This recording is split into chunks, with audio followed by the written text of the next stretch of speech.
you're going to be hiring auditors. Let me make sure that I understand. Are you an auditor yourself? I mean, trained as one? You had worked for the Federal Reserve. Is that? That's right. Actually, the knowledge or the connotation of the auditor as just the financial audit is a limited view of the auditor's office. It does so much more. It includes the IT audits. It includes an investigative branch that looks into allegations of fraud and corruption throughout the state. It also has a division of local mandates, which is more of a forecasting measure, which is more aligned with financing or finance. So I covered to some extent all of those. Right. But no, I've not been an auditor. So if you become the auditor, do you perceive yourself as being more of a manager who's hiring great people to work for you?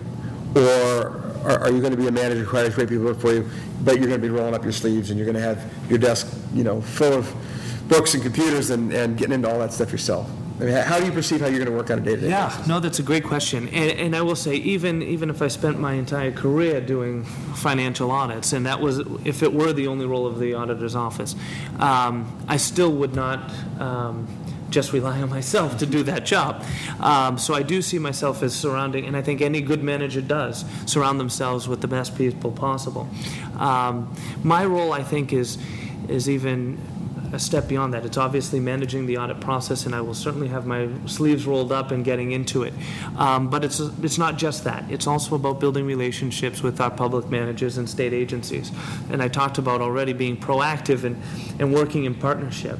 Well, that partnership will rely heavily on the trust between the leaders of those organizations, the auditor and the state agency secretary or manager. So I think that's this key role that that the auditor can play in building relationships with the governor, the legislature, state agency managers, and secretariat.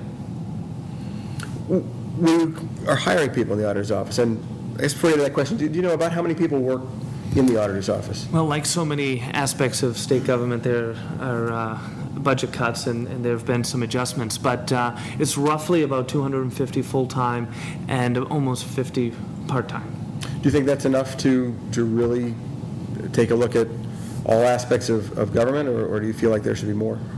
Well, certainly one of the first things I would do as auditor is do an audit of the auditor's office, and that's just to set the tone, but also to get a full understanding of the office itself. I think it's prudent no matter what office you're going into. So I think it's through that process that I'll have a better understanding of that. But I can certainly say that Auditor DiNucci has done a fine job with it. He has an incredible legacy, and if that's the model that he has used, I would say there's probably a good model. Now, are the folks who work in the auditor's office, are they career in the sense that you would inherit most of Auditor DiNucci's staff, or are you given the opportunity to hire all of your own people? How does that kind of transition work? Well, you heard me talking about leveraging the resources of the auditor's office, and that's the auditors themselves and their knowledge and expertise of our state agencies. That's invaluable, and there are individuals that have been with the auditor for a number of years, and they have audited our state agencies time and time again. So regardless, I mean, that's a staff I want. This is a staff that understands the challenges of state agencies, that understands the progress of state agencies, and that can help public managers, as I said earlier, identify and eliminate inefficiencies within them. What qualities are you going to be looking for in the people you hire in the auditor's office? I mean, it's above and beyond their basic skills that are important for an auditor. I think people skills are an important thing. Again, coming back to the partnership idea, it's going to be very important how we interact with our colleagues in the state agencies that we're auditing.